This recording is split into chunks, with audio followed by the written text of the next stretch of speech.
Alright, nginibingelele namhlanje kuseni uMakabonga kaMbuli. Namhlanje ngihlezi nomhlonishwa ubaba uMkhwanazi. Kusho yena kumhlonishwa wathi ngibize ngobaba, bengithi baba ngibize ngobani ngumeya, wacha mina ngumkhwanazi, ubaba uMkhwanazi. So baba ngiyakwamukela ku Fryhead podcast namhlanje kuseni. No, ngiyabonga kakhulu mfowethu uMbuli. Nami futhi ngiyajabula nje ukuthi ngibe kuleli khasi lakho iFried podcast namhlanje. Siyabonga. Kahle iFried plug podcast. Ngiyajabula kakhulu. Nako fanele ngikusho on record. This is our very first podcast. Kumina ngiyathokoza ngizokhuluma ngerelevance, excitement yami ukuthi why namhlanje ngibona ukuthi siyenze podcast yokuqala and sihlezi nawo umhlonishwa eFryhead office lakho. It's I think the beginning of a great journey. Also we story ne journey yethu we will always remember lolu suku. So ngiyabonga kakhulu ukuthi nisivumele ukuthi sifike la ekhaya sizofunda. Purpose of the podcast is to share information. It's to for awareness. It's also to ukuthi si create a platform for abantu base Fryhead ukuthi babe ne voice, to also empower hustlers, to empower businesses from your car guard to the biggest businessmen in town. We want to engage and sikhulume ngalezi zinto ezenzakalayo in the town. So mhlonishwa ngiyakwamukela, ngiyabonga kakhulu. Angazi ukuthi yini nani nifike ngesikhathi esihle la khona nami nje nginawo umuzwa ukuthi akafiki la sithi abantu base baqulusini eFryhead bayazi ukuthi kwenzekani kithi njengomasipala. Kufuneka bazi okusikhathazayo, bazi okuhle okungama successes. Yes. Because uma bengakwazi ukuthola ithuba lokwazi konke ngathi ba engage nathi baba frustrated on the other end. Kunjalo. Ngenxa ukuthi asina indlela kahle yokuxhumana nabo. Ngakho zonke indlela that are at our disposal to communicate with our people, our masses in all words, we will always avail ourselves to see engage nabo, so that they can share their frustration with us because we are here for that. Yes sir. Thank you. Ngiyabonga, ngiyajabula kakhulu kuzwa lokho mhlonishwa. Ngiyazi umnumzana obusy kuningi ade siqoqa la sisa prepare about ukuthi njengamanje sifike futhi esikhathini la ku busy khona side lakho. So we'll just delve right into the conversation yethu. And I really hope that njengoba usho ukuthi you are happy to be part of this platform where you can engage and share information, also nama challenges enibhekana nawo ngaphakathi ngoba kuningi okuhle esesikwazi ukuthi sikuthole singabantu base Fryhead. Yes, kunama challenges like in any municipality kuba nama challenges abakhona, but namhlanje is just to share and then abantu bazi, and hopefully sizoba more patient and understanding kuyingqinamba enibhekana nazo as umasipala. Yazi into ebalekile kulesikhathi ukwazi ukumultitask. Yes, we are facing elections.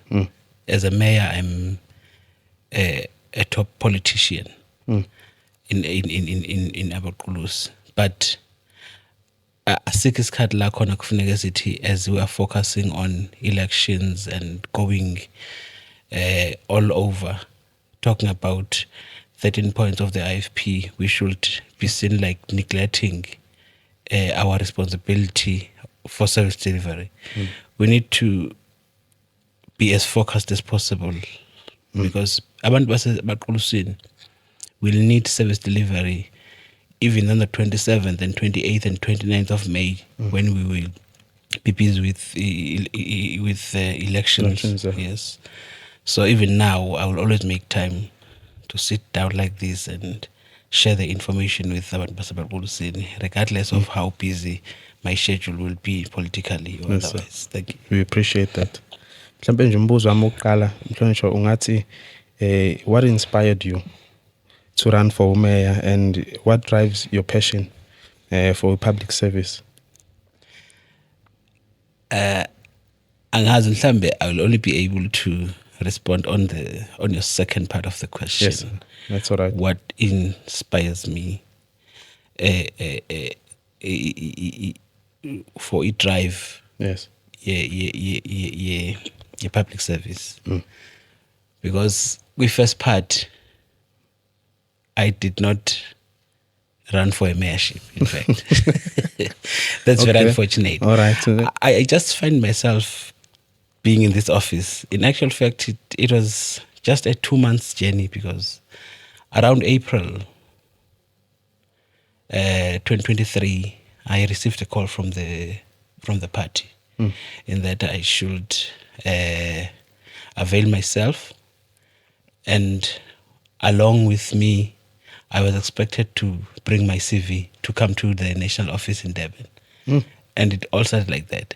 And by that time, I was permanently employed by Abaqulusi as a public participation coordinator. Wow. Okay. Having no interest in nothing about being part of council. Yes, I was an activist of the IFP, and I once served as the chairperson of Abaqulusi constituency in Vryheid. Okay. But when I was approached by the party and I went for the interview, in actual fact, it was for the first time that in the history of the IFP that there was the interview for the mayorship. Sure. And it was the three of us as candidates, and I happened to become number one, and here we are.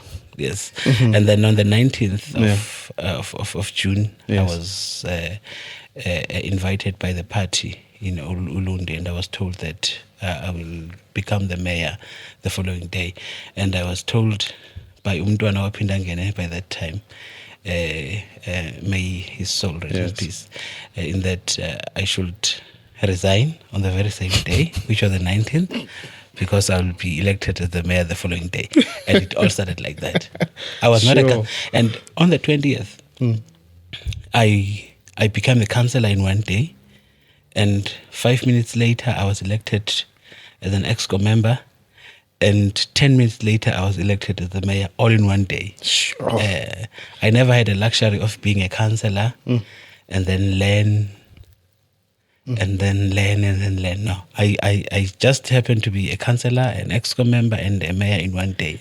And how was that transition? I mean, was it not overwhelming?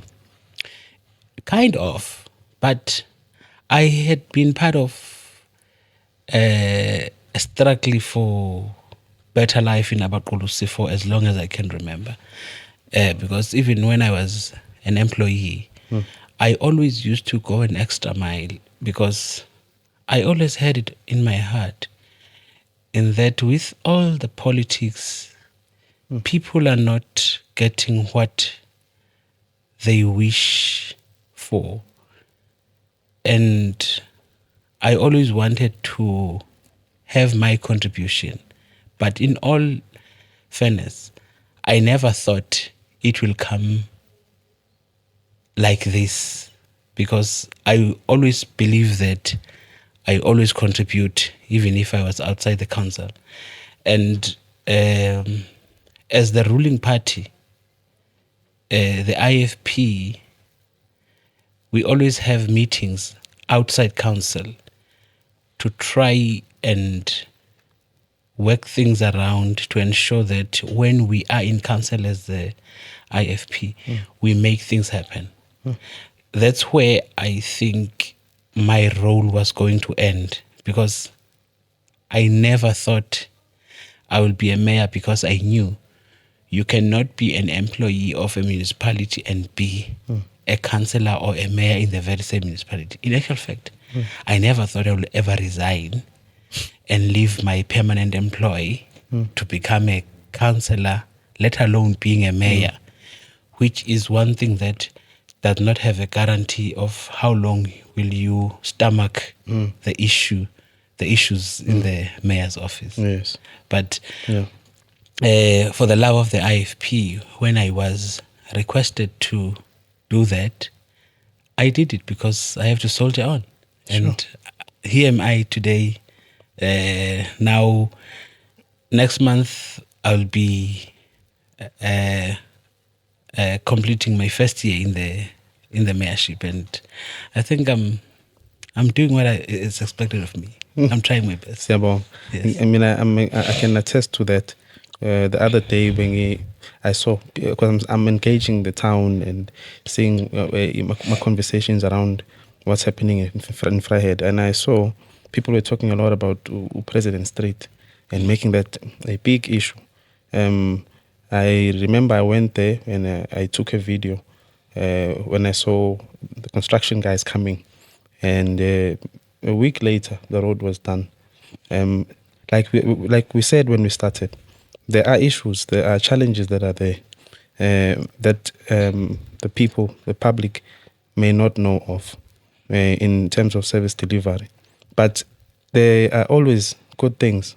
And today, my purpose with Fried Plug is to talk about the positive things that will encourage us to keep soldiering on and fixing these issues.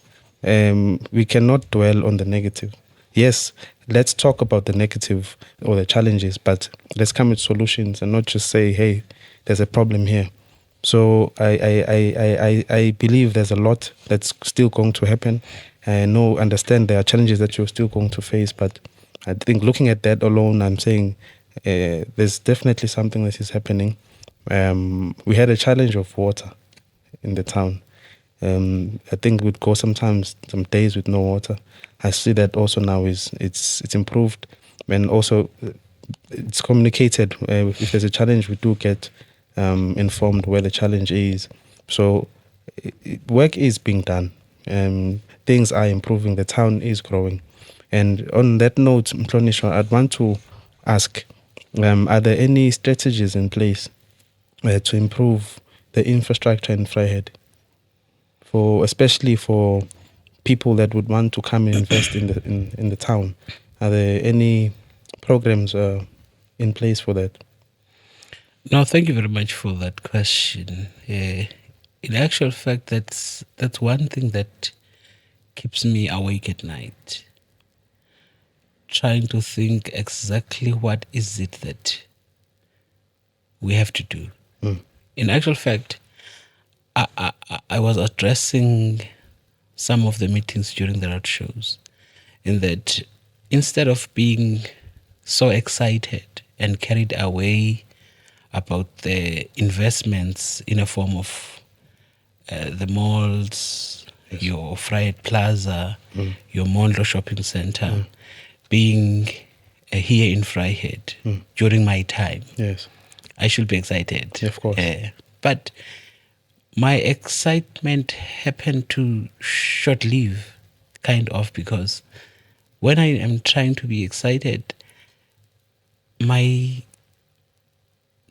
the back of my mind, I think of how long are we going to sustain these malls if we don't have the buying power.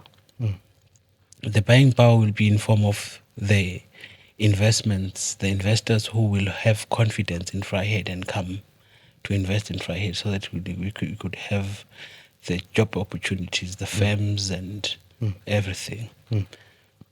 But you cannot fool yourself and think about that whereas you are not on top of your game with regard to your service delivery.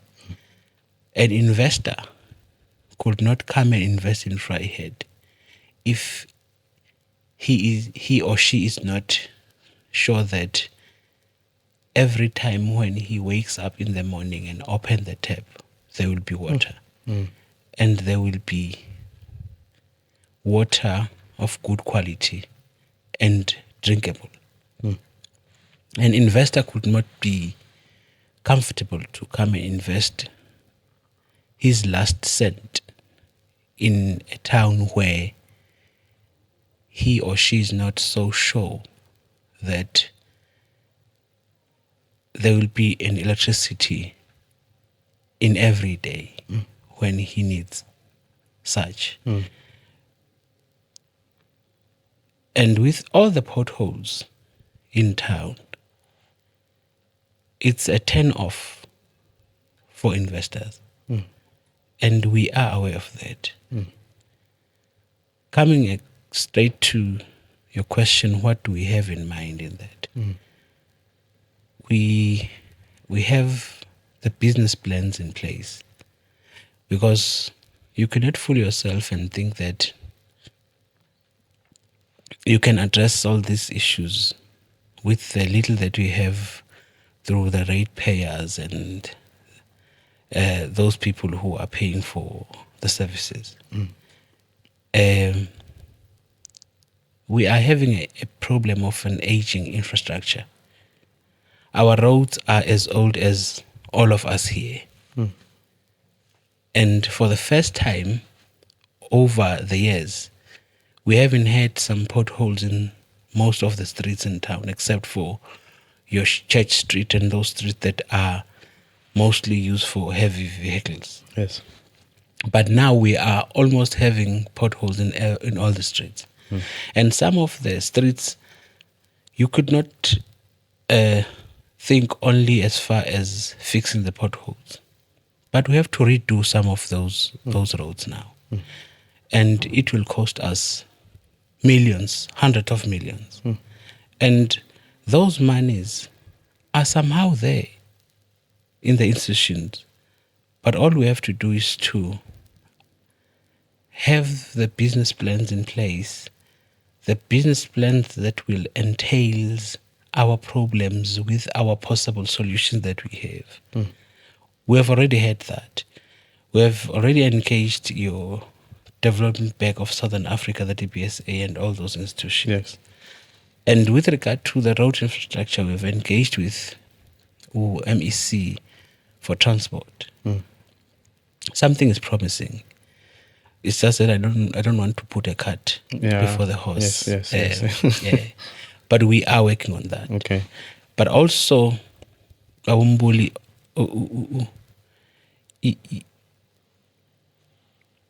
I'm trying to be careful. Careful in that we are heading towards elections. Yes. So when we are on the election mood, people happen not to be so sober in their thinking. Yes. They always take everything as politics. But you cannot expect the electricity infrastructure that was built or installed 60 years ago to perform correctly and to perform as something new after 60 years. Definitely. No matter how hard we can try, but we need to get the newly revamped infrastructure, particularly in our electricity infrastructure. And we could not have a town without having a spare transformer. Because if you don't have a transformer that is always there, In case of new and ready to be installed in case something goes wrong. Yes. And we will have a situation where our town will be just dark one day if we do not attend to the issue of having a transformer. And for a business person who wants to come and invest, they always go as deep as that to establish as to how ready Vryheid is. Because once in October, once our Princess Mkabayi Mall get connected to our grid, we have to respond to, are we ready for that? If we are struggling to have our electricity up and running with the connections that we have for our town, our locations, and that, how are we going to cope after having connected a establishment as big as Princess Mkabai. Yes. That's what we are working on, and then we are almost ready for that. Okay. And thanks to our administration who are tirelessly working to ensure that we become ready. Okay. I know that one of the issues that it's taking us a bit back is the issue of our water drainage here in town. When we are here in town and there is just a rain for 10 minutes, our roads Yes. would be flooding I've seen there that, and there. yes. And it should not be like that in actual fact. But when you think of working on that one, because at some point I was thinking that maybe cleaning all those drains will fix the problems. But no, some of those drainage, the size has to be redone and be upgraded. And upgrading it, it's a big project Yeah. that requires Money. a lot of money. Yes. But to be brief, we are aware of the challenges and we are aware of what to do. We don't have money, but we are trying our best to try and source funds outside the institution, even if it means, in actual fact, 2 weeks ago, we took a resolution as council to have a structure that will work on the issue of looking for funds, even if it means outside the country. And it is shared by myself as the mayor, because as the mayor, I'm the chairperson of the finance committee. And it includes 4 councillors with all the senior management, where we will sit and work on the business plan and seek some assistance from outside as to where do we go if we look for funding. Of course, we will consult with some of the other municipalities.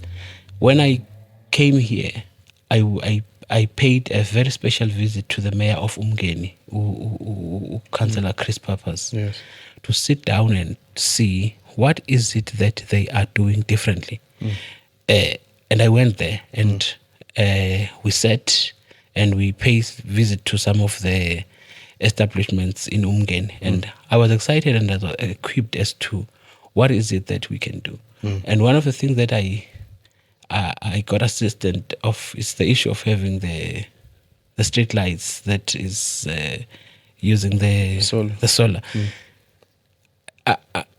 Right now we are taking that route because we cannot fool ourselves and say we are done with the load shedding. In June, load shedding will be back and back in full force. So we are doing all what we can to get ready for that. Yes. Thank you very much. Ngiyabonga. Thank you so much. You've covered so much of the questions I had prepared. But I'm happy because now the conversation is going the way I had said. It must just be organic and real. And we need to be vulnerable. And yeah, thank you so much, Mhlonishwa. You know, as you're talking, But sivumelene ukuthi awuzungibiza Mhlonishwa. Baba Mkhwanazi. Yes, thank you. As you are talking, I'm listening to you, and let's get some experience. You came in, Sisa setup, behind the scenes, and discussing our setup. I'm watching you because I pay attention to the small things, and I want to get into this conversation now of leadership. I'd want you to tell me, Iguti, what is a leader to you? How can you describe a leader?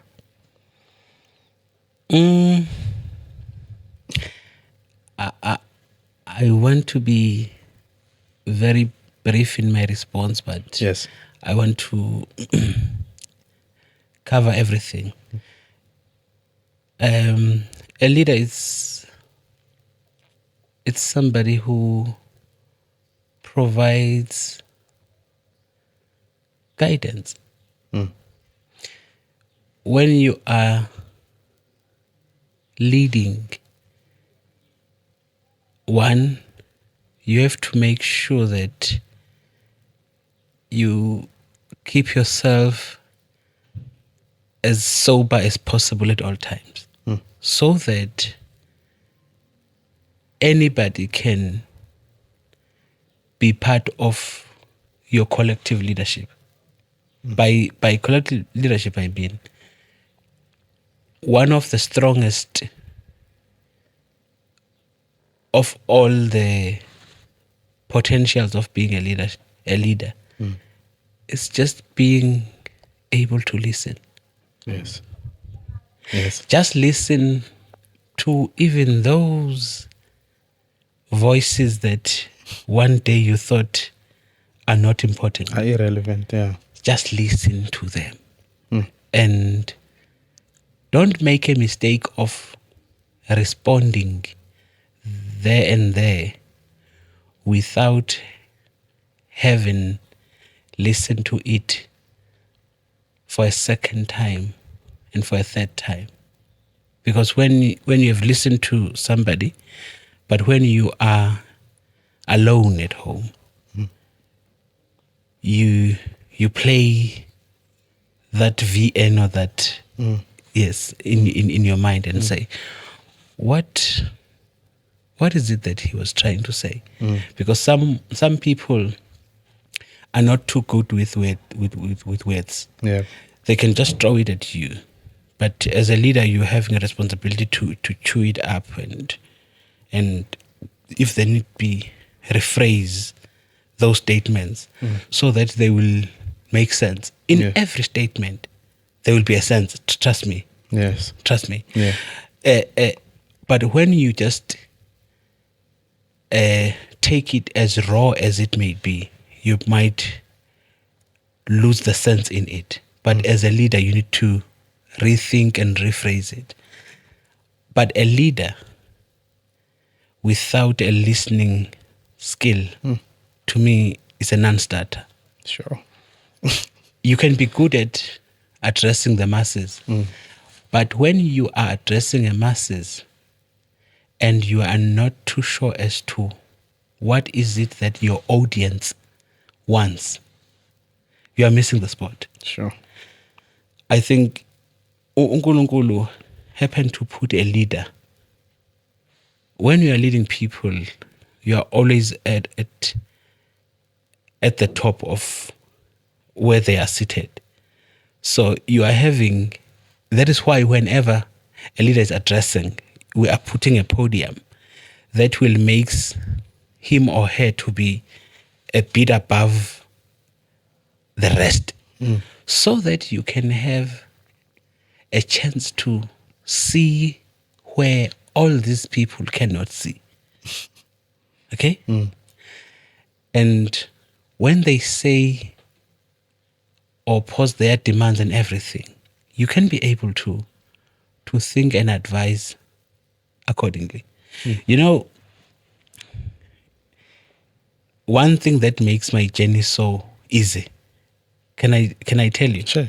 Man. My journey is so easy. Yes, man. Why is that? You know, it always helps me when we have a meeting here. Okay, even within the component of the IFP or as a council, I'm rest assured that some of the things might not be said here in the meeting. Right after the meeting, people will have their own meetings in the afternoon and discuss what we had discussed in the meeting. And when I hear about those, I do not get tempted to even try and respond to those. I always take accusations with a smile, and it helps me. Because when you are a leader and think that everyone will be behind you and will not criticize you, you are setting yourself up for a failure, because people won't tell you when they know that you won't listen. Instead, they will go behind you and try to talk sense to those people that they know that you will listen to, because they always know that umkhwanazi uyamuzwa sibani. So they'll just and you should try to run away from having a situation when you are known to be in good terms with somebody but not in good terms with the other. But you don't have to try and confront that, because it's in the people's nature to have that kind of thinking. But with me, what helps me is that I listen, and I listen so attentively, and I listen more to my critics than listening to those people who want to tell me the good stories, because I'm not saying that I don't want people who come and praise me, but I don't take them serious as I do take people who always come and tell me the truth, even the bitter part of the truth, in that what is it that I seem to be failing at, so that I can improve. Yeah. So I think the most important characteristic of a leader is a leader should be a good listener. Good listener. Yeah. You won't mess up when you just listen, apply your mind, and maybe do not even dare trying to respond, but respond in action. Yes. Because you have heard what they are saying, so trying to make up some phrases and those Yes. good words to respond Yeah. to them might be a waste of time. Rather just Why act. don't you just Yes. act on what they have just said and Yeah. yes. So I think that is it. 100%. Yeah. Talking about acting and ungalokhu ukhuluma kuphela. They say actions that speaks louder than words. Yeah. Ngike ngibuke abantu baningi, they think politics is just people talking and saying this, and most the cliche around it is it's just a lie. Like I said again, it's a system that works. There's politics, there's provincial, there's national politics, and all of those have their challenges. Here we're talking about our local politics. I want to understand this. What is the best way to sort of like, how can I put it? What's the best way to sort of like do things with I know that we have to talk to the people, but what's the best way to convince people that things are done without actually talking about it and doing it, and then showing them, look, we've done this? Because some things you'd say and then say you'll do it at a specific time and then have challenges, and then at that time, whatever timeline, you can't do, and that's used against you. I guess that's the game of politics. But in reality, like you said, there's the reality. It would say you are a father, you have a family, the same frustrations that we experience, you experience too. You just have a heart to serve the public. So what can we do? Is there a way that we can just deliver, or you have to go through certain processes, like just do something, and then once that is done, you say, okay, now look, this is what we have done. Then actually saying we're going to do something, and then maybe have challenges and not do it, and then that is used against you. Is that part of, is there a way within politics that where you can just say, off the grid, say, this is what I want to do, because it's going to take us from A to B, and then once that is done, you say, okay, we've done this. We didn't promise it, it's done, and here it is, and it's for you. It's for you, the public. Does that work in politics, or do you have to always bring it out there and then prove yourself? I don't know. I said when we started, I do not know anything when it comes to politics. I know the little that I know, but I'm that person, a fryhead that wants to learn. There are many like me, so many.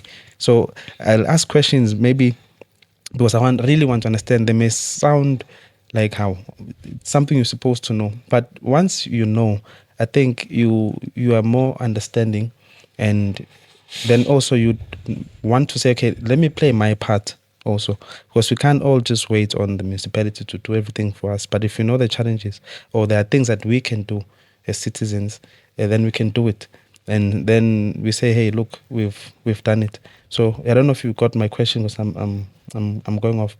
Is there a way that you just do something and then say, look, as a municipality, we have done this, instead of going the other way around, where you say we're going to do something, and then you do it, or you fail to do it at the appointed timeline.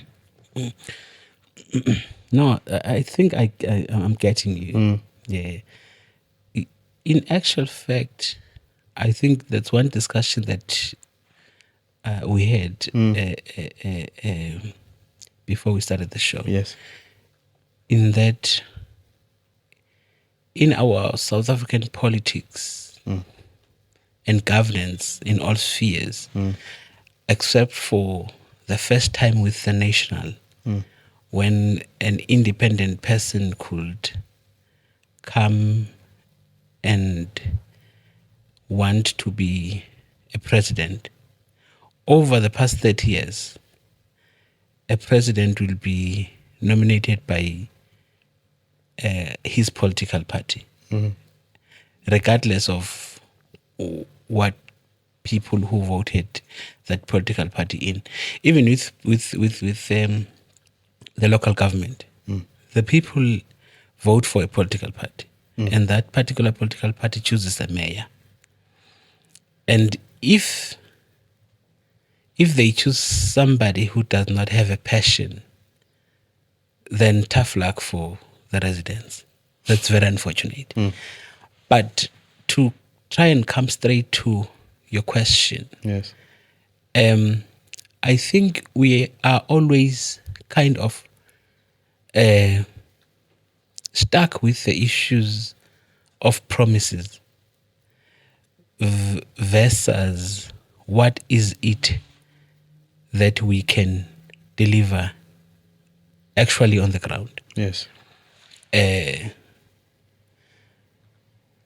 2021, when we were having local government elections, the IFP had a manifesto, a 10 points manifesto.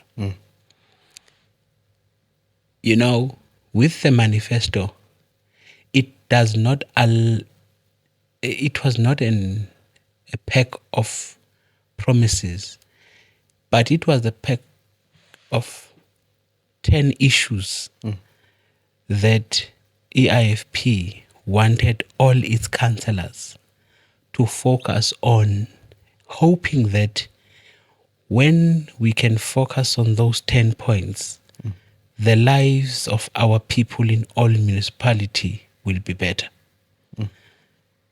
And from time to time, the municipalities led by the mayors will have to unpack what is it that we can do when the IFP said we will create jobs.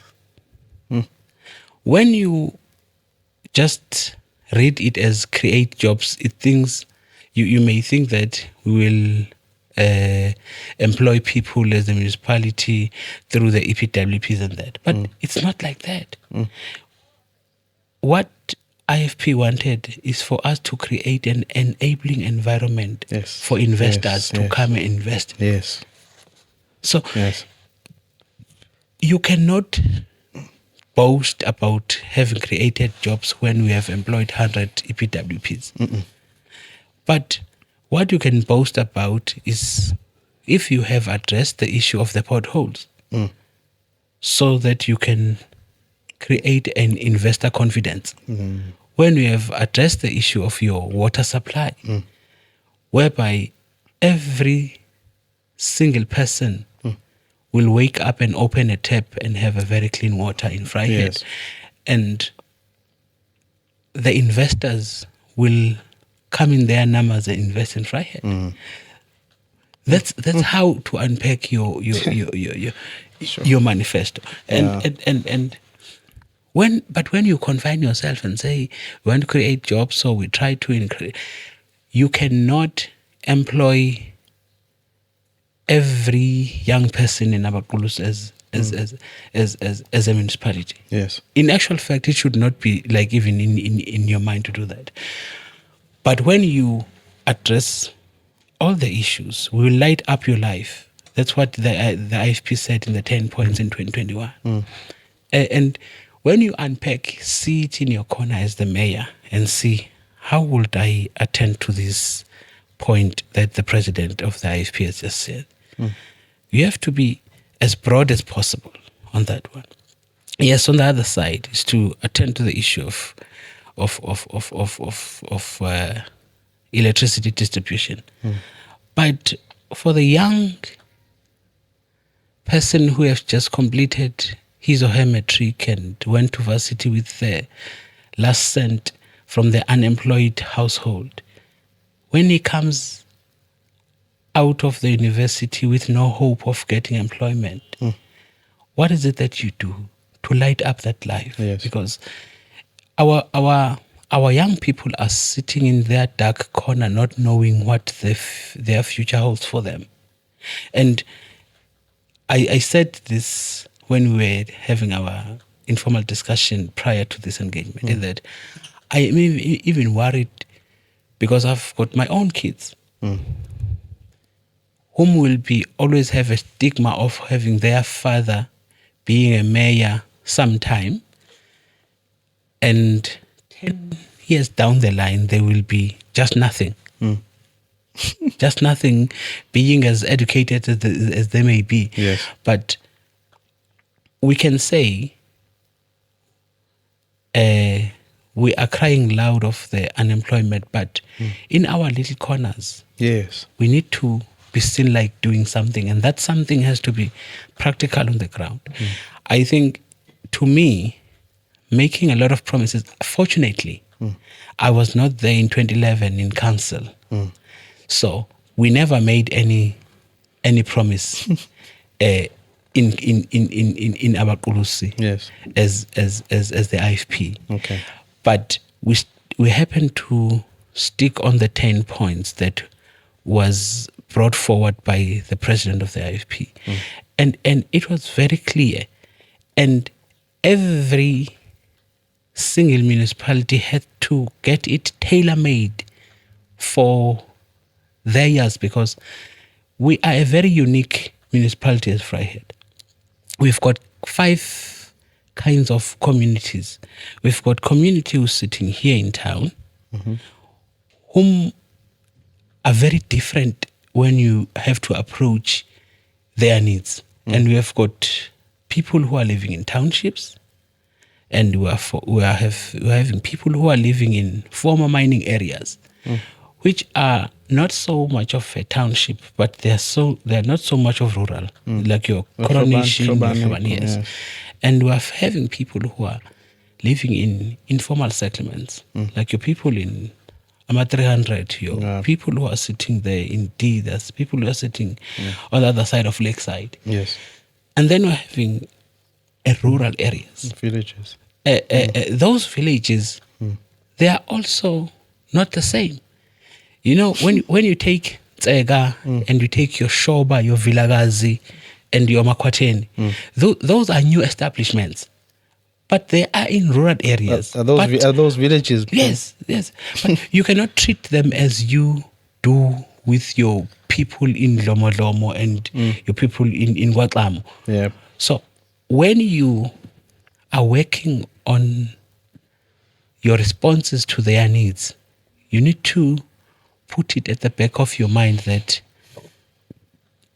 there are different audiences, even if you go and address them.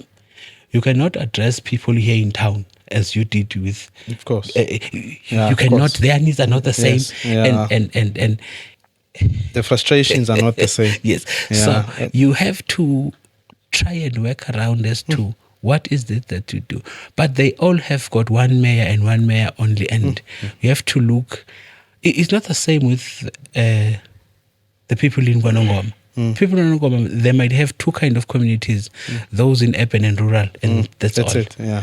So to me, Yeah. it's very diverse, and that is why I was very happy to have this conversation, because I think it's the first of the too many that will happen in the future, where I will start a friendly engagement with the people that I'm leading, but I'm still waiting for their responses. Yes. And trust me, No, we'll go. We'll go there. I'm not expecting the applause all the time. Of course. I'm looking forward to The challenges, the criticism. Exactly.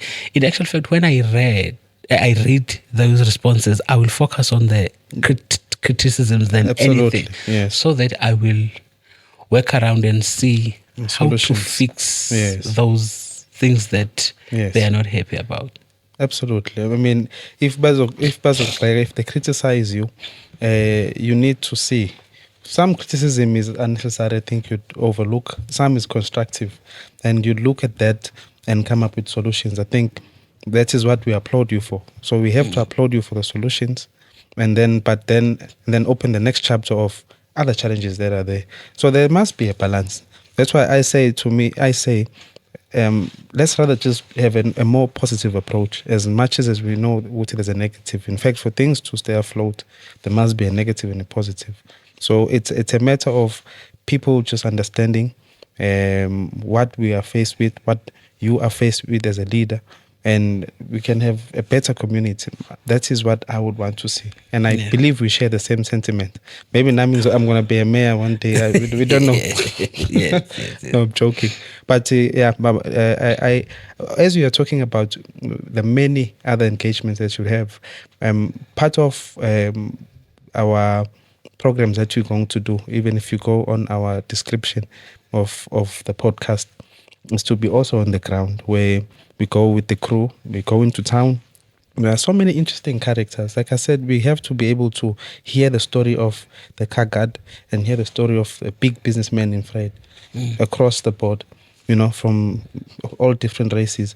But while you're talking about the people in Tseg, they have a voice and that want to also voice out. So part of the programs that we have is going there. And unprepared, we go, we engage them on the street, we talk, we capture that footage, and that maybe that would be more also a way for us to be the ears and also their mouthpiece to say, look, this is what we have to say.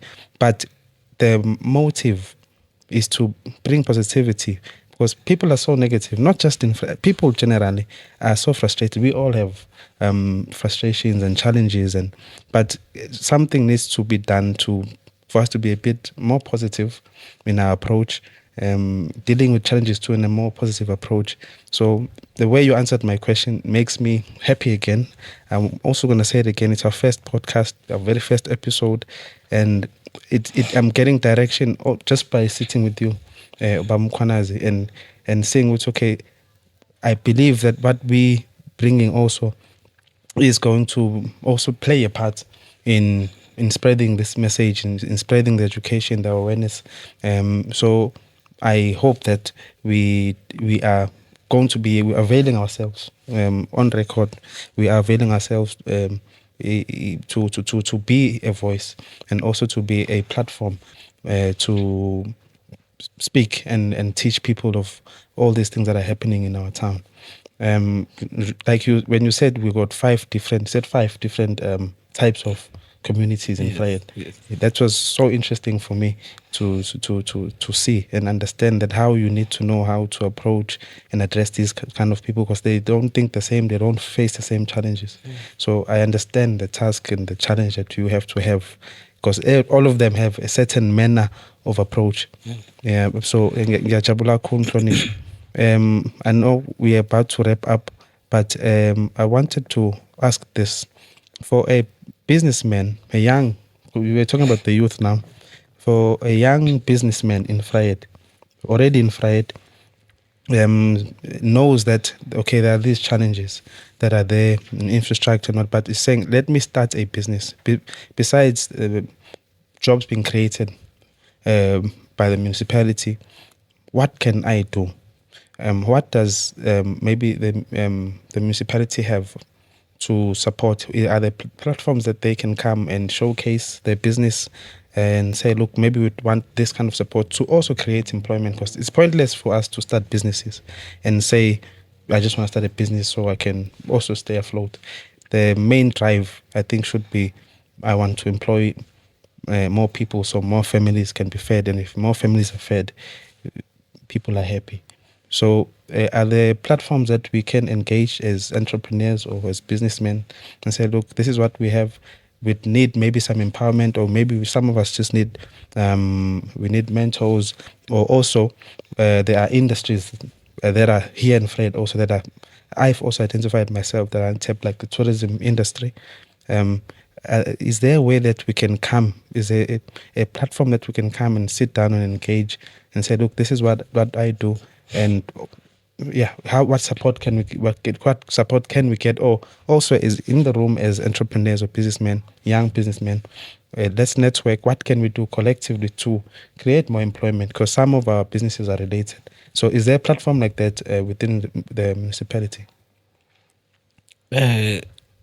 Babumbuli, in actual fact, I think I was having a conversation with one of the radio stations locally, and I've made a promise that we will have our small business in Daba. Why small business in Daba? I don't want to try and impose solutions. Yeah. I know how much young minds can think, and the young people being as frustrated as they are, but they do have solutions. Yes, sir. Actually, they're very good ones. I think one of the first questions that you had for me in this conversation was, what makes a good leader? And in my response, I said, a characteristic of a good leader is a good listener. I want to listen to them. I haven't had a chance to have all of them in one room and listen to their ideas, but I've engaged with some few individuals. And that's where I realized that no. I don't even need to think of the solutions. These people do got solutions. Absolutely. I have to create a platform for them to speak out. And I will come out of that new business in Daba. I will come up a better person equipped with every possible solution. I love that. So I think my office will work on that one. It needs to be in our first quarter of our new financial year, because this is going to be the first budget as I am in the office. Because we'll be concluding the budget process on the 23rd of May, with the council meeting to adopt the IDP and the budget, which will kick in on the 1st of July. And I intend having that conversation with our youth, and I'm sure I'll be there. You'll be there. So after that, we will just make a tailor-made solution for Abakulus, because if you think you will... I like that. Tailored to the challenges. Exactly. Yeah.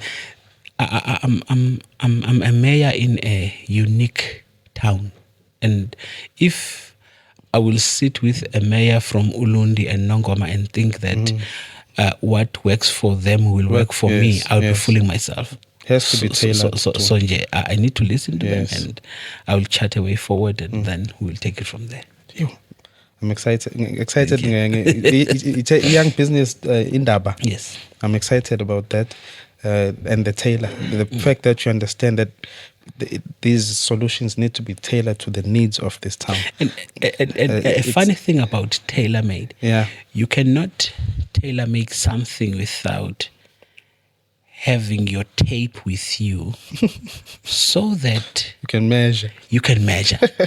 And if you make my suit, no, you cannot. You cannot. You have to get your tape and measure And not just measure it correctly and accurately. Sure. So you will get the product that you Absolutely desire. And you can see the difference between just saying in passing. If you can go to Twiz and buy a suit now, you can buy a suit that fits you. Yes. But if you come to me as a tailor, hey, you can see, man, hey, this one, it's a perfect made for fit. me. Yeah. So we may adopt certain solutions, but then totally overlap suit lana normal it doesn't fit right. Yes, It's a suit, it's there. Yes. So I like that we want what you want to implement is just for the town, and it's going to look good. It's going to bring confidence back. There are so many, I know of so many young, I don't want to say, we like to say young black entrepreneurs, but also even in the other race, across the board, there are so many young entrepreneurs, but there's no platform. I sometimes say, I wish I could bring this mind and that mind in one room. Something can be done in Vryheid. You know, because most of them, after some time, then they get discouraged and then they take it to the city. And I say, then what's the point?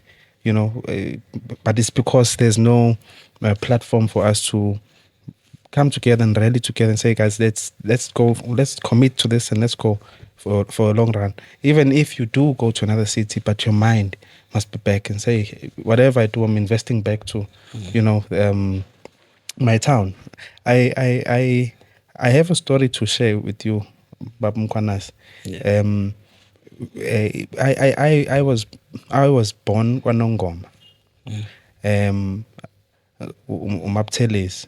And then sasuka lapho sayohlala eJozini because my father then got work eJozini through agriculture. And then we came to Vryheid. I think I was doing grade 7.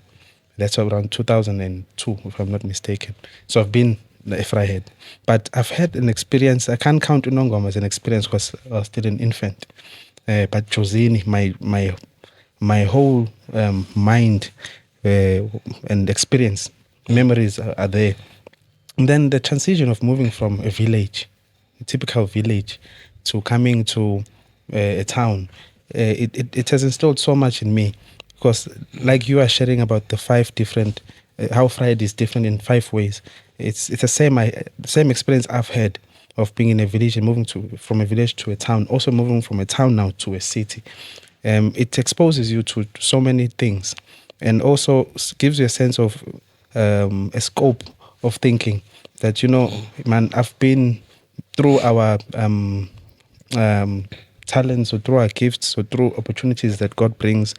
We get to travel and you realize, you know, so many people could see what I see, but some will die and never see it because of where they are placed. So I have a heart and this thing in me, a drive to say, if God gives us the privilege to be in certain positions of power, or places us in rooms where we can go back to those people and say, look, here's something that we can do, then I think I would have done something great. That's why I keep saying, Babu Mkwanazi, the position you are in, you sit amongst great men in big rooms, but also you have to have a heart of saying, what can I do for Loya Baba, Loya Mama, Lapa, Emakai, to empower them? So this program you're talking about, to me, it excites me because then you're thinking ahead, knowing that if you empower that one young business mind,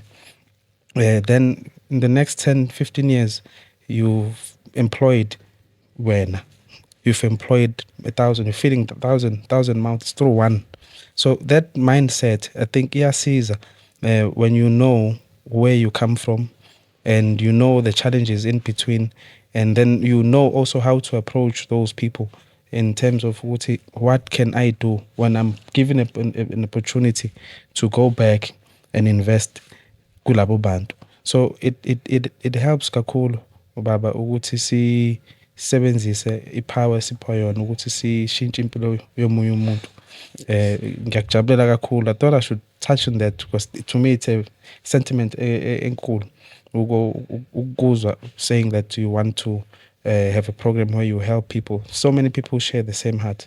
We just need to get into one room and share these things, and I believe that alone if we were 10 in a room, each of us can employ at least 10 or 20 people, and through 20 people, each of those people have a family to feed. So you can find that one person is feeding 1,000 just through passion and drive, and having mentors and having people that develop them as young. We still need guidance. We still need financial assistance. But if the mindset is that we want to create employment in the private sector for the public, I think so much can be achieved. So I'm excited for the program, Baba, and I'm availing myself officially for anything that I can contribute towards it, to making it a success, because I myself am a father. I am a family man as well. So I the same frustration that you have, I have to looking in the future. So thank you so much. My last and final question. There's a transition happening globally right now, and we just want to touch into the digital space. There's a shift that's happening. We're here today because also we are adjusting to the shift. What programs do you have to catch up with the digital changes that are happening? Because there is a shift, and people are gravitating a lot to the digital spaces. Are there things that no more work, on the ground that are more effective maybe in the digital space, and how do you bridge the gap? And also, you can't just drop it now and say it doesn't work. It still works. There's people like Emakaya that don't have Wi-Fi or data, they can't even access data, they still need us to go in person. So what programs are there to cater for those that say, I want to be at home and have this experience because I can access this online, but then there's one that says, no, come to me in person and engage me or whatever. I'm saying, but what programs do we have to sort of like catch up with the changes that are happening so fast, in the digital space? Yeah. No, thank you about that question. I think we're heading towards that. That is why I'm here today. Yes. Sitting for the first time with all this setup, Yes, because I'm buying into an idea that today it's a new day altogether, and you need to try to work yourself out to try and adjust into a new world order. Yes. And that's one thing. But with all the diverse that I have already outlined, with the kinds of communities that I'm Yes.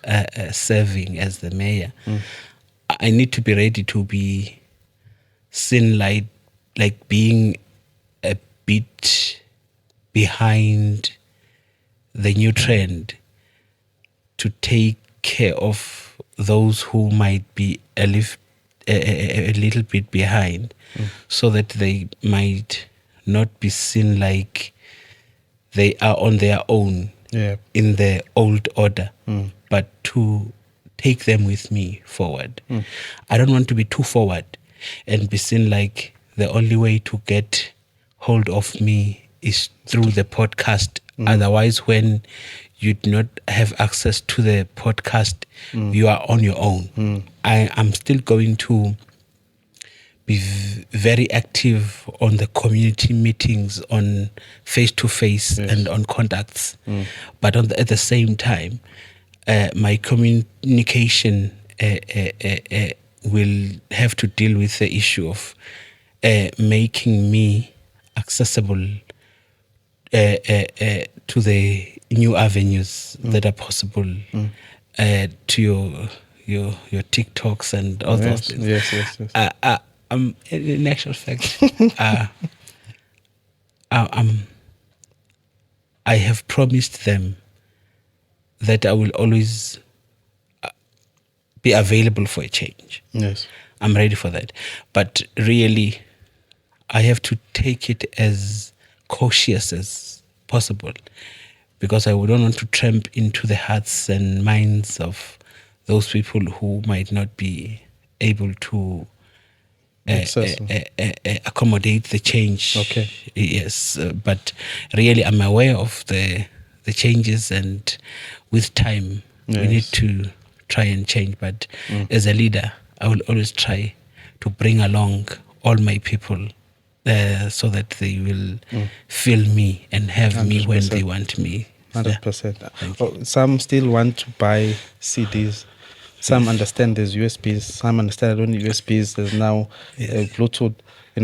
So it's And all of some- them are still be served. Some still want the newspapers in hard copies. Exactly. And you need to be available. You can't neglect them. Yes. But we have to be aware that there's a transition, there's a change Yes. that's happening. We are coming from one order to a new order. So I understand that. I said this is my last question, Baban. I promise you it was my last, but this is my final last question. I'm enjoying the conversation. Yes. Tourism sector. The tourism sector. I'm going back to the note of inviting investors. I'm in tourism. I studied tourism, but I'm actively in tourism, but in the KZN.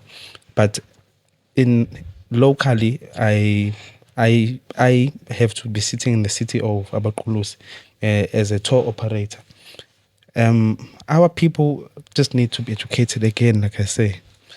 This the tourism sector in Fred is what programs are there to invite people to Fred? Because I think we have so much and it's there. It just needs maybe some upgrading, or maybe it's just also people that are interested, because the challenge with tourism is our people, the young people, they don't see it as an industry. It's a neglected industry, yet it's such a powerful industry, because every day is tourism. People are traveling every day, but we have attractions here. We have the battlefields. We have so much that we have here in Fred. Is there anything that's being done in terms of tourism in Fred? No, in actual fact, that's one thing that I'm having a passion for. We have got so much tourism destinations in Vryheid. And I once had a meeting with CTO, I think, Ubaba Mchunu. Yeah. With I'm trying to recall the surname of the one that we had a meeting with. It was in this office. Okay. It was after the CTO meeting that happened at the Bishop's guest house. Yeah. We were there. Okay. I made a promise that in the new financial year, I will attend to the issue of the information center. Lovely. Because we're having a problem of having it dysfunctional. 100%. Yes. Yeah. And it brings frustration to the tourists and to everyone who are part of the whole tourist family. And also we are having a problem of the new it's kind of a new normal where but I need to be very biased because I have to pick a side. Yes. There are some people who are running BNBs and your guest house, and they are running it properly so. Yes. Compliance wise. Yes. Okay.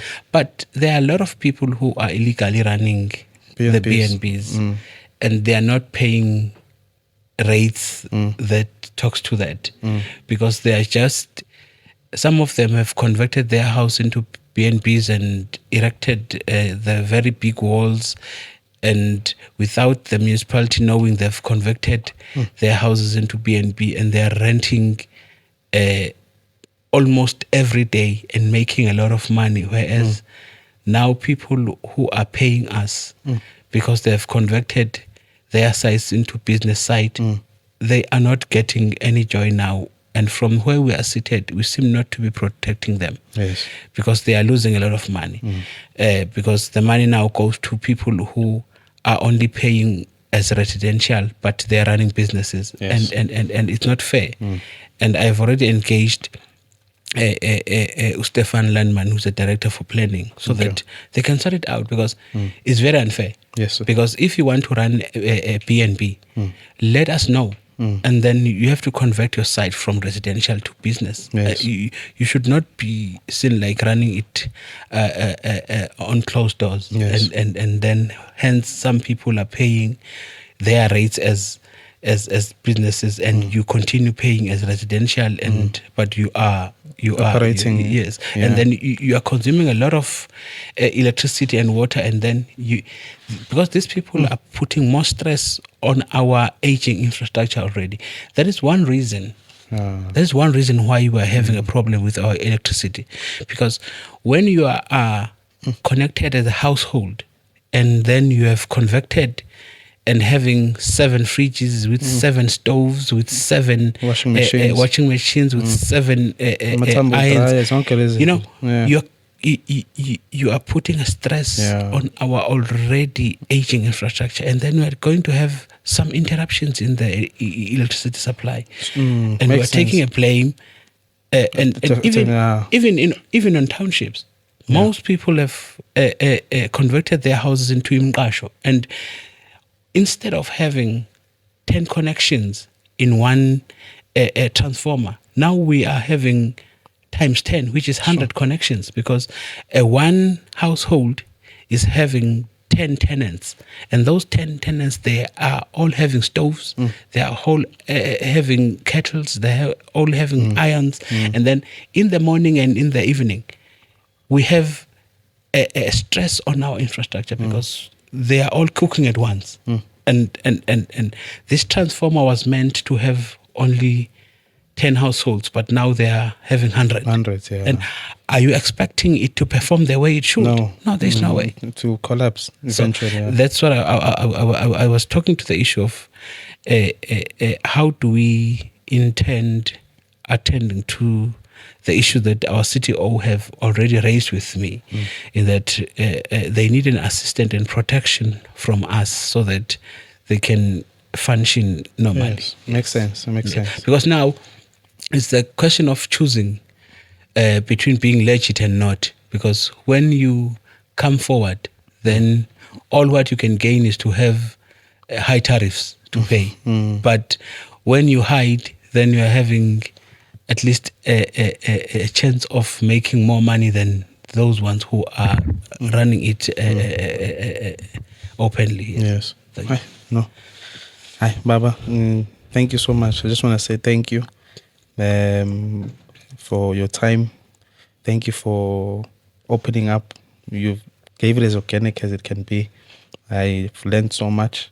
Yes. And I believe Ruti, even abasibukelayo nabazosilalela, they're also going to learn as much as I have.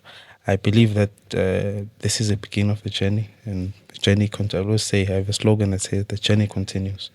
Zonke into esiyikhulumile today, I believe we'll also understand now the frustrations. Like the last one I think was, it just summarized everything in terms of, let us be compliant, so that if we're compliant, then we have the funds to upgrade or step up the needs. There must be a balance. So I appreciate your call, Bamkwanazi, and I wish you all the best. And lezi ngane eziwu-5 kumele zonke uyijabulise. It must be a challenge, but also I see the passion in your eyes when you talk about umsebenzi wakho and serving the public. So I appreciate it. I'll just ask if Kona, anything that you'd want to share in closing with your audience. No, mhlambe, in closing, I would like just to spread the gospel of love. I'm worried because we are living at the times when we have those people who have and those who have not. And yeah, I'm worried about the frustration that our people are sitting at. And I wish if we could all have it in our hearts to do all what we can to assist people around us. Because we should not have the child-headed families who goes to bed without food. When there are families who are lucky enough to have a lot but decide not to take care of anyone, I am very worried. I am right now busy with the issue of donating uniforms and some school shoes, but now I'm trying to work out on the issue of donating some jerseys and jackets, because I understand that there are kids out there who do not have jerseys as we're approaching winter. And I'm very worried. My worry is that why does God put me here and then do not surround me with people who will carry my dream forward? Because I do not want to do everything as a mayor, but I want to do everything as just a person, because I feel like I owe it to those people who are very unfortunate not to have anybody to look after them. So I want to take this opportunity to plead with everyone who can have something extra just to come forward and see how far we can go with the issue of donations. Trust me, our kids during the holidays used to play soccer with their school shoes because they know exactly that come the school opening, they will have new shoes. And when we are approaching the school closing, we have our kids writing with marking pens on their shirts, and we laugh at them and we find it very normal. But As a child, it should not be, because there's the child who can have that shirt as the new one because they don't have anything. Why don't we just stop it and at least every school holiday we collect those shoes and we go and donate them to those unfortunate kids who, I think if you can have that one and leave politics and everything behind. Thank you. And have it as a common vision to see how far we can go. We can have a school, this office full of school shoes, and go and donate them. Yes. So, is it impossible, really? Just that. That's all I'm asking, because when we've got love, we always wish we could help. When you love somebody njalo umfisela kuhle, umuntu omthandayo awufisi ukumbona ehlupheka. Njalo. That is how I wish we could see Freiheit turning into being. Thank you very much. Sure. I want to stop. I can't, because now you touched such a important. You know, when I came, I tried to script myself and and I sent the questions. I see you saw now we're not even there, but I also had it in the back of my mind that I must try and be political, and I did some homework too, trying to understand. But then again, I'm like, no man, I was tired because I was coming from Durban last night. So I'm like, hey, just sleep, go there and engage. I want it to be organic, so go and engage. And here again, you close it off on such a high note of love. And everything that you said speaks for what I also stand for, family, which is Ubuntu. I asked you a question, also off record.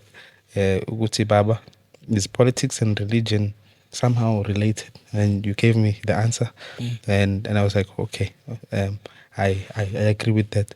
But I'm saying all these systems that are in place that we have to abide by, comply to, and what it keeps us going. But there's one thing that all of us need in this world, all of us, despite your culture, or your ethnicity, your geographic, where it's there's one thing, and that's love and Ubuntu. And that spirit of Ubuntu, I believe, is what you're talking about, where you say, yeah, okay, we might have affiliations, Yes. politically, we might have also affiliations religiously, but there's one common place where we all come and say, hey, if we actually engage each other in love, we can do so much. So that's closing it all, summing it all up on such a high note. After all is said and done, let's spread more love. And I guess that's why you are where you are. And I want to say to you, I heard you saying that why would God put you in this position, and also not also gravitate you, or gravitate certain people or you towards people that would share the same sentiments and desires. But I believe that it is actually happening, and God will direct you and move you and bring people into your life, into your experience, into your journey that are going to play that part, because we're not going to live forever. But that little input that we do, the little change, the little shift that we do, where the next generation comes. And so I am so happy, Baba, that you touched on love. And that's all we need. And Yes. that's all we're here to spread. Like I said, when we started, we're here to share love. We're here to do everything in a positive approach and engage anything in love, and in peace. So thank you so much. What a great conversation. I just can't stop, but I think Yes, you have to we have to stop. wrap it up here. Yes. Ubaba Mkhwanazi is a very busy man. He was sharing what he does, about 4 meetings a day, and my schedules are hectic. So for you to be here, Baba, truly, I seek Tati for granted. We appreciate you, and surely you are a great leader for being able to sit down and come and also listen and also share what you shared today. So ngiyabonga kakhulu, Baba. Thank you. Inkosi ikubusise. Ngiyabonga. Ngiyabonga. Thank you. Thank you.